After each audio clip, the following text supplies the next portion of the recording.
Hey y'all, it's Ros Gold-Onwude, and I am here with Izzy Gutierrez, and he is the brilliant mind going through the history, thinking about the greatest players all time in the different franchises' history. And today, we're looking at the Golden State Warriors, okay? We're making an all-time lineup, starting five for them.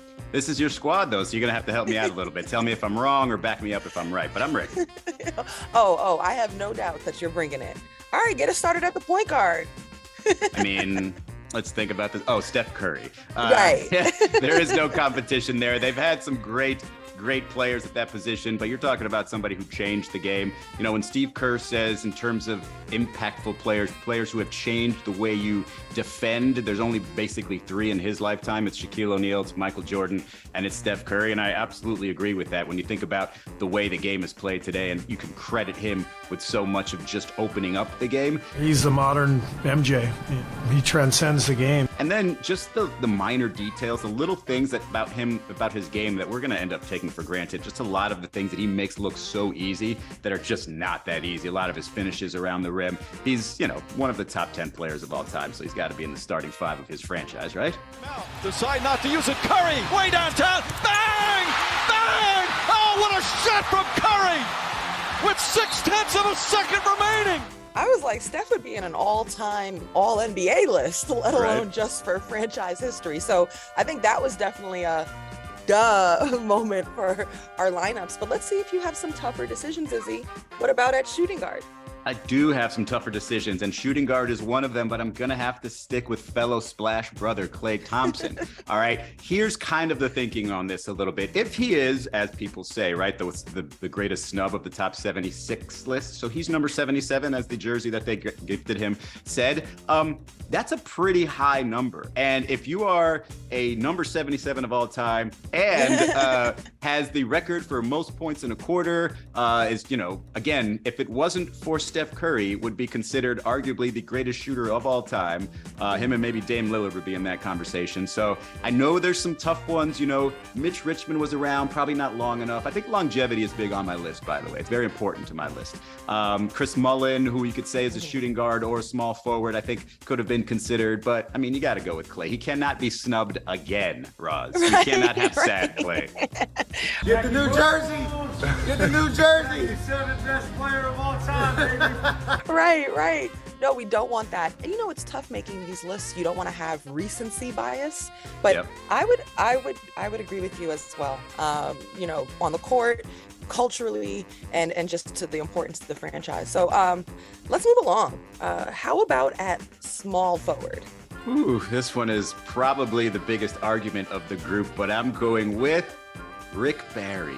And I think before we talk about Rick, we have to talk about who is not on this list, and that's Kevin Durant. Again, I think this is a longevity thing. Like, A, he was only there for a few years, and B, the argument of, him coming to save the franchise and elevate they'd won it without him. They just made it easier with him.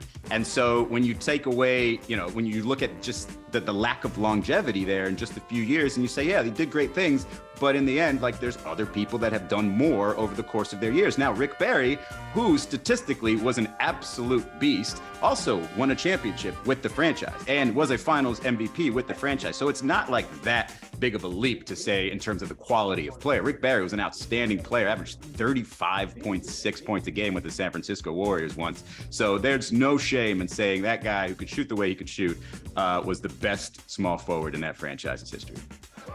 It was trying to realize that it happened. I mean, this has been such a fantasy year. All right, this is another tough one, and this was one where I sort of had to argue with myself in terms of recency bias, and I went with Nate Thurmond.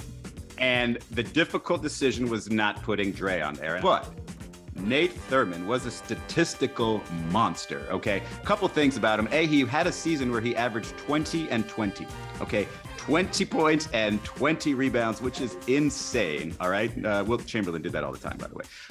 But Another thing about Nate is they didn't start recording blocks until 73, 74, and he was 32 years old by then, had already been in the league for a decade.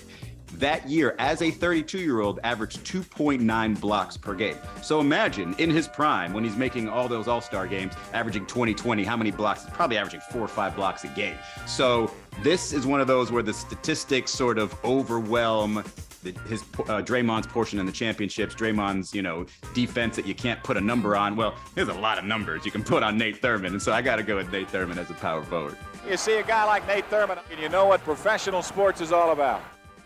I think in these conversations, which you broke down so thoroughly, it's hard to compare across eras because you're talking about different rules, different stat keeping, different styles. So this is the complexity of all of it. Yeah. I mean, and I love Draymond Green, and this is not to say he is the world's greatest role player or whatever somebody insulted him with earlier, but in the end, numbers actually matter. And so your value is just going to be, your team will know, your fans will know, but across eras, you're going to have to look at some numbers, and sometimes the numbers are just going to be too overwhelming to overlook. And it's ridiculous, and I'm sick of seeing it. Y'all have a great night. Absolutely. All right, let's head to the last position at center. Who do you have for the Warriors all-time lineup? What a soft landing here. The easiest of all of them, possibly. Wilt Chamberlain. Man, oh man. The numbers are just ridiculous. He started his career with the Philadelphia Warriors to San Francisco, etc. He had a season, Ros, where he averaged 50 points and 25 rebounds. But my favorite number about Wilt Chamberlain is from that exact season. He averaged 48.5 minutes per game, Ross. He played every minute of every game, including overtime, and averaged more minutes than there are in an NBA game. It's absolutely insane. My other favorite Wilt Chamberlain stat is he is one of 2 players to give you a 20-point, 20-rebound, 20-assist triple-double. He did it as a 31-year-old, which is a little bit crazy, given how long he played. Chamberlain here of the San Francisco Warriors. Chamberlain is the greatest scoring machine the game has ever known. Looking at your all-time Warriors list, what's an all-time list without Wilt Chamberlain? So, right. Love the lineup, and thank you for breaking it down. And I'm sorry, Draymond. Yeah, we're sorry, Draymond. You're all-time on my list.